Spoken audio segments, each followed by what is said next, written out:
Awesome. Okay, we are live on all the platforms. Nice. All right, so here we go.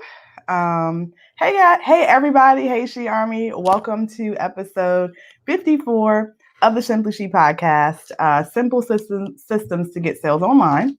I'm your host, Crystal Renee, and today we're going to be discussing systems that help you get sales online, aka sales funnels. So, since we're doing this thing live, there is no pause, there's no rewind.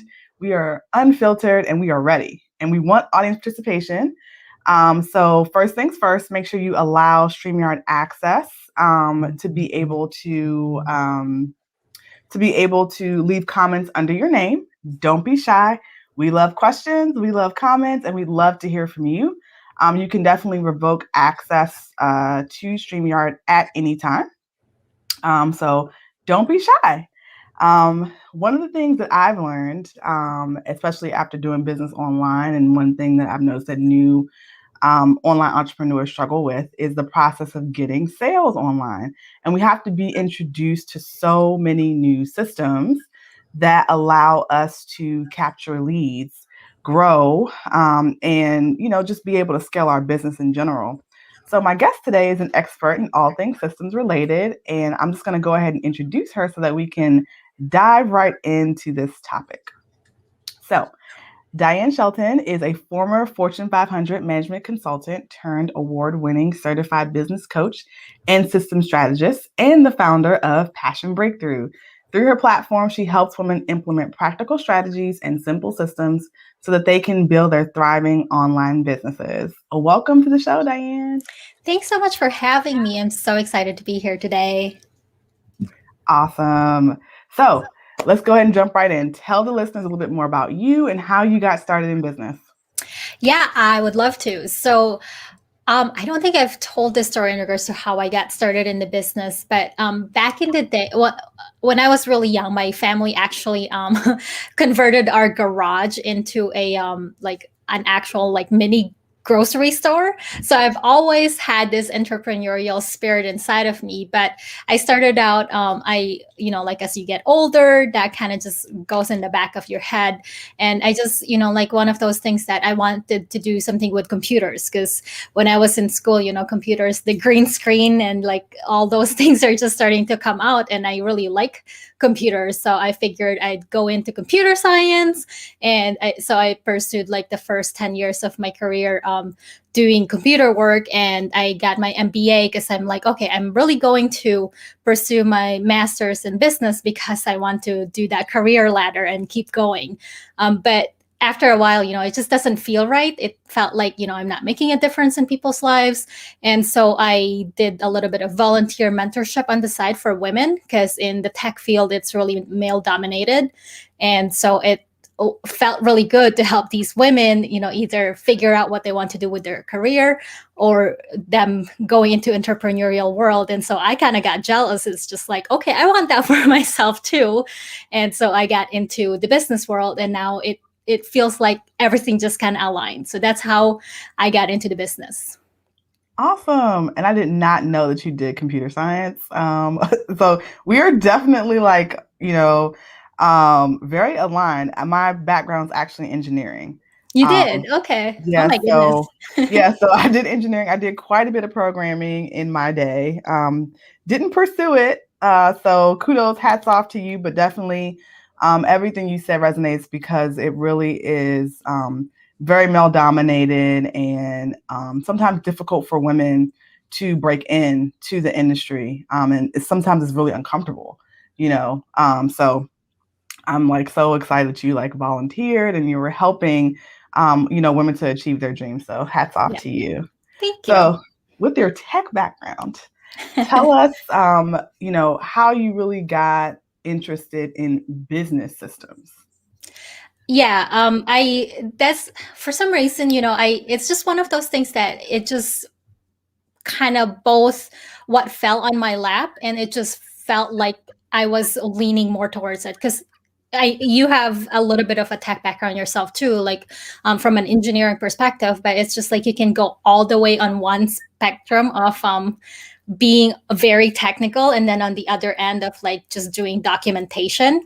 So I was somewhere in the middle in regards to like, I like being the bridge for the business people to understand what the heck the tech people are doing, and being that bridge and being able to explain to the business people what the technical requirements are, and being able to explain to the tech people what the business people want. So it something that really lit me up, and that's something that I brought with me as I went into the business side too, because I feel like there's a lot of women like getting into the online space, and they want to create their business, but it's just like, okay, all these technical mumbo jumbo, what the heck does that all mean? So it's been super fun for me.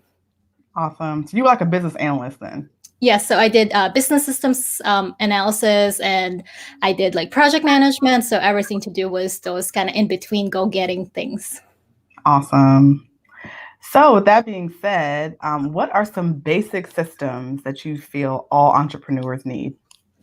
Yeah, so I think it all aligns with like the business units, right? In regards to like, really you need like marketing, because like even I consider like social media and email marketing, email tools like a way for you to do your marketing, because it's a way for you to generate leads and also to keep communicating with your people.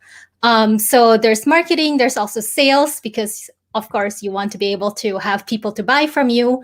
Operations in regards to like the way you want to deliver your products and services to your people. Financial, so that you can keep track and manage your business money and that kind of stuff. And the fifth thing is project management, because it really pays off if you keep organized and productive in your business.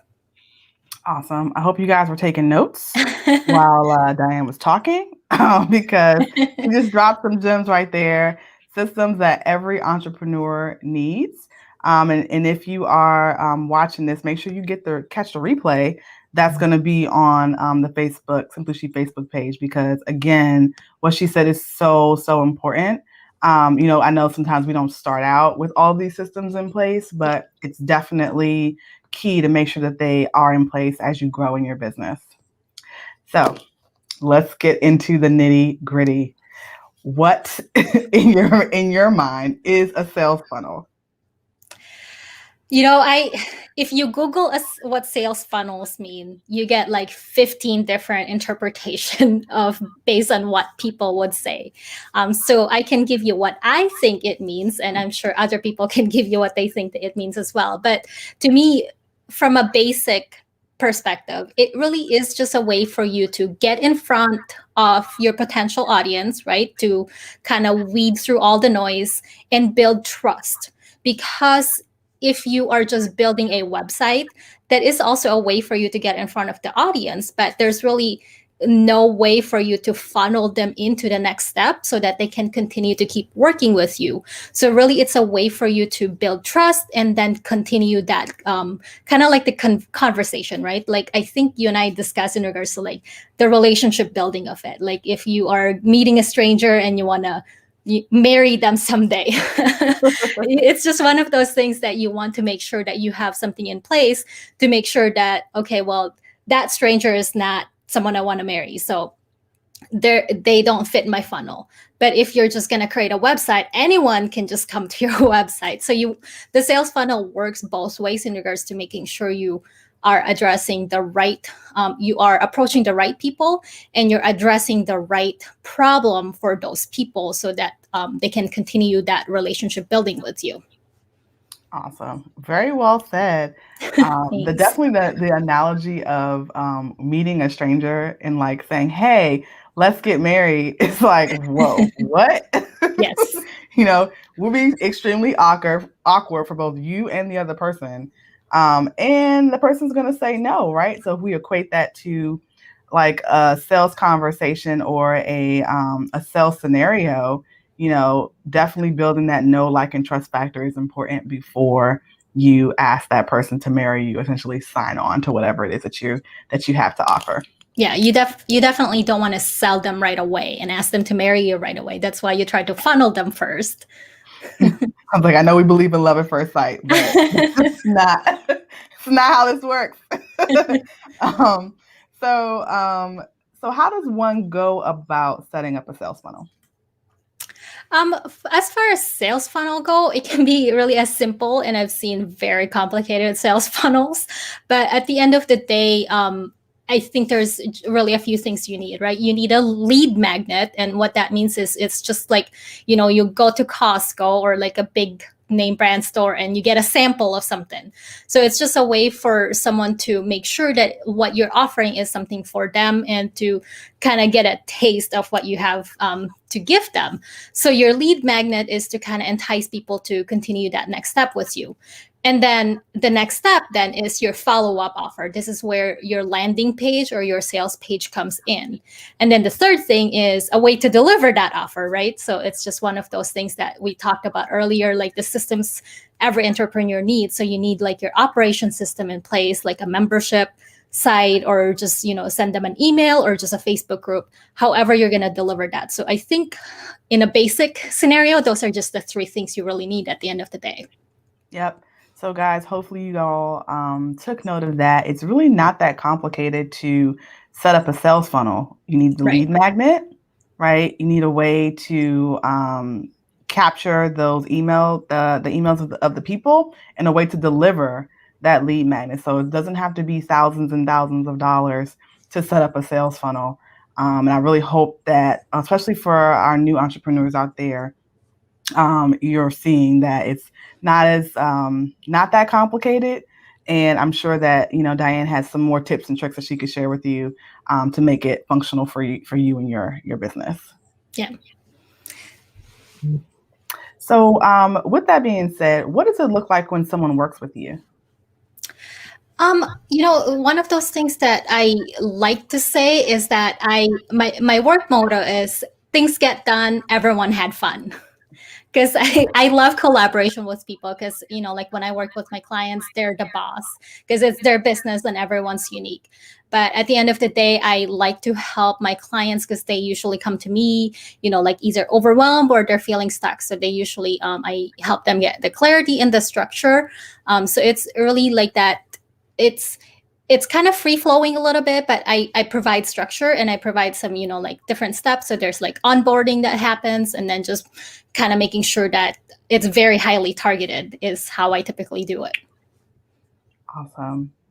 So what are some common mistakes that you see entrepreneurs make when it comes to setting up systems and maybe sales funnels? There's two things. I was thinking about this because I know you mentioned this the other day, and it's just like, it's either people overcomplicate and they overbuy things. And it's just, that's the one thing that makes me cringe a little bit. It's just like, you don't need those super complicated tools in place, because then people get frustrated or they get overwhelmed. And then it's just like, okay, throw my hands up in the air. Or the other thing is that they sign up for free tools and they don't have a long-term strategy in place. And so it's just like, okay, well, you're now locked into this free tool, or you're going to have to convert to a different tool, which then takes time out of your day to do that as well. So I think those are the two biggest things that I notice, which is on two separate spectrums, right? Two ends of the spectrum. So, yeah. Right. Yeah, I know we talked about this before. Like, I'm such a fan of the free trial. And free trial always, because there's always going to be the new and next, best thing. And every tool's not going to work, for you and what you're trying to do. But you definitely want to be having an idea of like what your needs might be. So anticipating your needs in the future, and doing a free trial of a software is kind of like, you can see like, man, this would be so great if I was ready for this next level, or I know that I'm going to need this, in X amount of time, X months, whatever. You can make the appropriate decisions for you and your business. But you're right. Don't overcomplicate things, and, let the low tech, low effort is like my motto. Like, I definitely like, if I could do it, and make it easy upon myself, that's what I want to do, especially as like a solopreneur. Right. So. Yeah, it's one of those things that just like free lead magnets, right? You can sign up for every single free lead magnets out there. You can also sign up for every single free trials out there.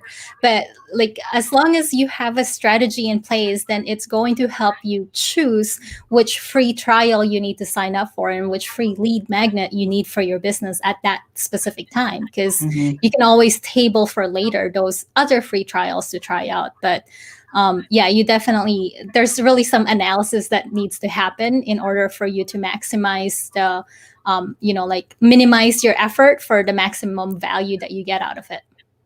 Absolutely. What advice would you give newbie entrepreneurs like just starting out in the online space?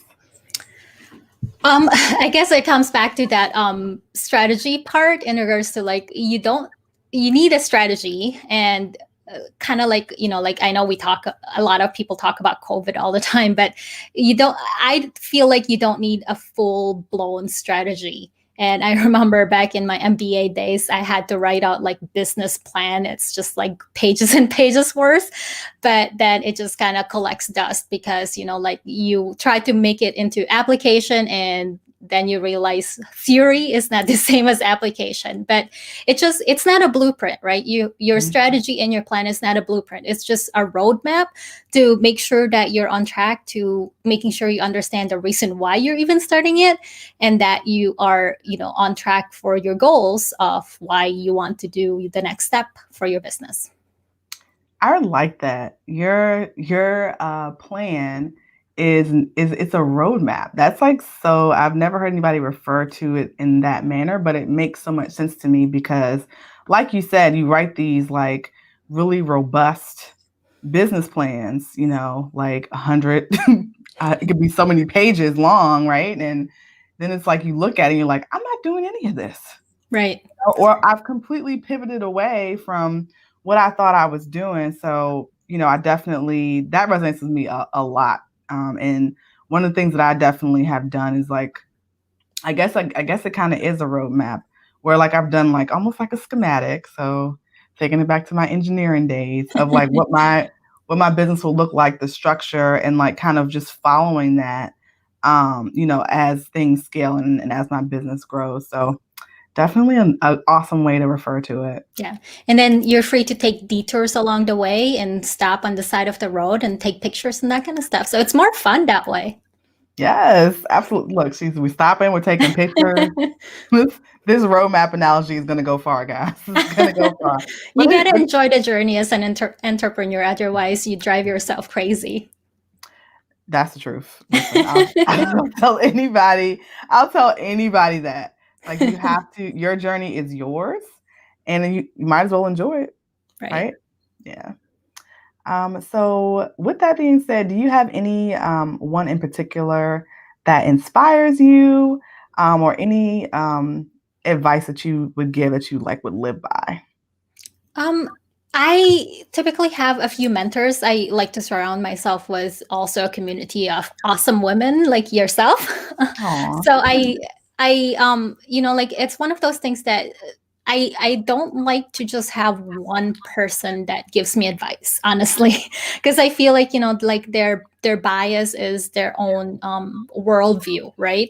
So it's nice to have different people sharing their opinions with you and helping guide you along the way. And you can do the same in exchange for them, like building that kind of like accountability pod. And for myself, I know a couple gals that are my inspirational people that I follow is like Marie Forleo.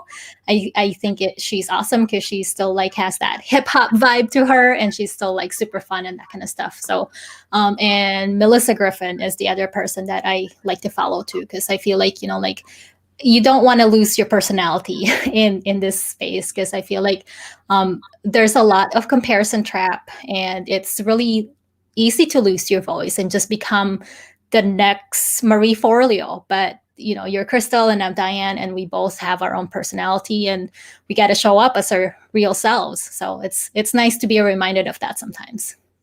Absolutely. Guys, Diane is dropping like so many gems today on this live episode. I really hope you guys are taking notes and tuning in. What she just said is so important. And not losing your voice. I know we talk about this a lot in the She Army as it relates to being unique and authentic, and making sure that you show up as yourself, especially in the online space. Your voice is important. It needs to be raised. It needs to be heard. So even more important when you're building your business and building your brand. So very well said. Thank you.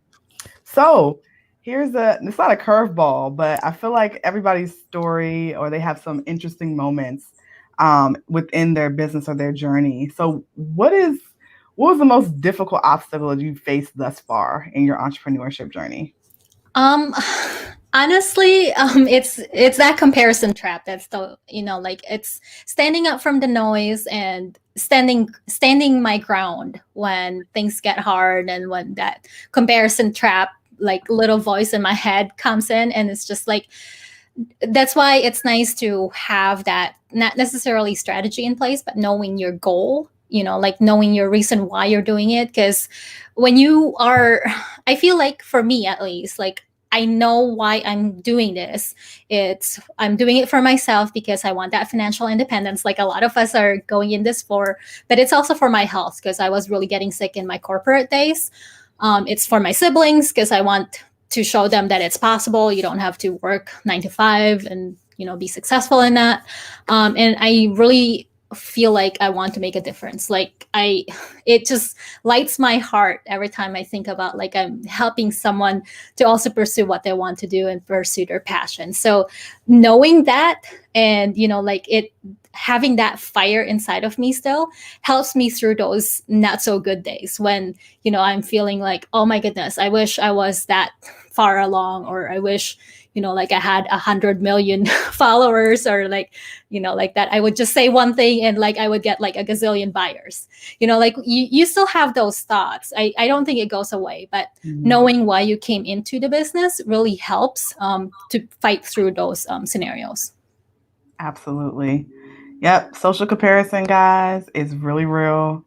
And I think it's something that we all need to be aware of, especially, as online entrepreneurs. It's so easy to look at look at somebody's followers and be like, oh my gosh, I'm so behind, or, I'm just not where I want to be. And I always say, you're right where you're supposed to be. So, take stock in that. And again, like we said before, just enjoy your journey, and everything else will definitely fall into place. That, and I would like to add to keep taking imperfect actions. I say it all the time too, in terms of, like, some days you need to take a breather, you need to take a break, but get back up, because someone is out there needing your help, because you have a unique offer, and someone out there is waiting for you to reach them. So keep going, even though when it gets tough. Absolutely. So awesome. So I'm sure that the listeners want to know, what new projects are you working on? Besides my one-on-one business coaching, the one thing that I was really not trying, I was trying not to do the done for you system for a really long time, because I feel like, like, oh, I'm not an expert at this. I don't know why I thought that, because I have a tech background. So I finally cave in. I'm like, okay, if tech is something that people are struggling with, I don't want that to be the thing that holds them back. So let me just do your tech for you. Let me build your sales funnel for you. And then, you can just focus on your zone of genius. So these days, I've been telling people in regards to, like, my done for you system, I guess, that I am offering. So if there's anyone that is struggling with the sales or trying to overcomplicate their sales system, I'd be happy to jump on a quick call and help them out. Awesome. So guys, Diane is taking the overwhelm out of the sales funnel process for you. Hopefully you guys are taking notes, and I'm sure I'm going to, as a matter of fact, we are in a place where we can. So if you want to drop your social handles and drop your links, so that listeners can get in contact with you and tell them more about the DFY project that you got going on there. Yeah, absolutely. I will for sure do that right after we get off of here. Do I do it? Yeah, I have not given rights to StreamYard to give my comments. So I got to do that too. I'm so bad. Oh no. Okay. No worries. Well, go ahead and tell listeners how they can get in contact with you if they want more information. You can just drop your social handles and then you can come back and comment after. Yeah, for sure. So my social handle is at Passion Breakthrough on everything. So on Instagram and Facebook, it's just at Passion Breakthrough. And my website is also passionbreakthrough.com. So those are where you can find me, and feel free to ask me any questions you might have. Okay, so while we're getting ready to wrap, I would like to invite anyone who has questions, whether they're on Facebook or YouTube or Instagram. If you have questions, you can go ahead and type that in the chat or a comment. And whether it's for myself or Diane, we'd be more than happy to answer them. And while we wait for that, I actually have another question for Diane. So we talked about tech, we talked about systems and like entrepreneurship. When, in your opinion, would you say it's like the appropriate time for someone to scale their system? Is there a trigger point or a mechanism that folks could watch for, so that they know, like, hey, maybe I need to upgrade this. This is not it's not going how I thought. That is a little bit generic for a question in terms of like depending which systems you're talking about and what part of their business, right? But for me, I feel like if it depends on what the person is feeling. So, for example, what I've seen for my clients is that they just don't have time, right? Like their calendars are filling up and they need to scale that sales call part of their business. So they need to maybe hire someone instead of like scale the systems part, or maybe like, like if they were just taking payments using like PayPal link, and now every time they have to collect payments, they have to message that PayPal link to someone else, and it's slowing down their business, because sometimes they might lose sales because it took them some time to get that payment link. So it might be time for them to scale their business up to have a sales page where the payment link is already built in.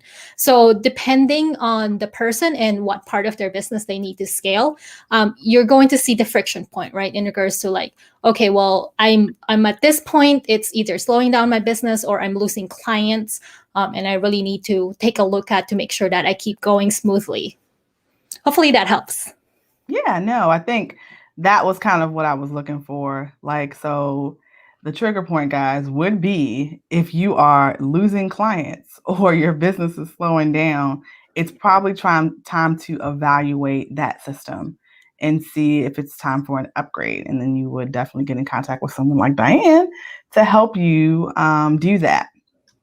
So I don't see any questions right now from the listeners. So we're going to go ahead and wrap it up. So for more information on Diane, how to contact her and connect with her, you can click on the link in the show notes for this episode at isimplyShe.com/podcast. Again, that's isimplyShe.com/podcast. And if you all would like to join a collective of women dedicated to being empowered and becoming the best version of themselves, and you can join the She Army Facebook community. And the link to do that is also going to be in the show notes of this episode, episode 54. So I hope you found what we've shared today to be helpful. And any last remarks, Diane? I just super appreciate this conversation. I'm so glad we can have a conversation face to face. Yes, absolutely. All right, guys, that's it. So remember, you too can conquer if you slay hard every day. Take care. Bye.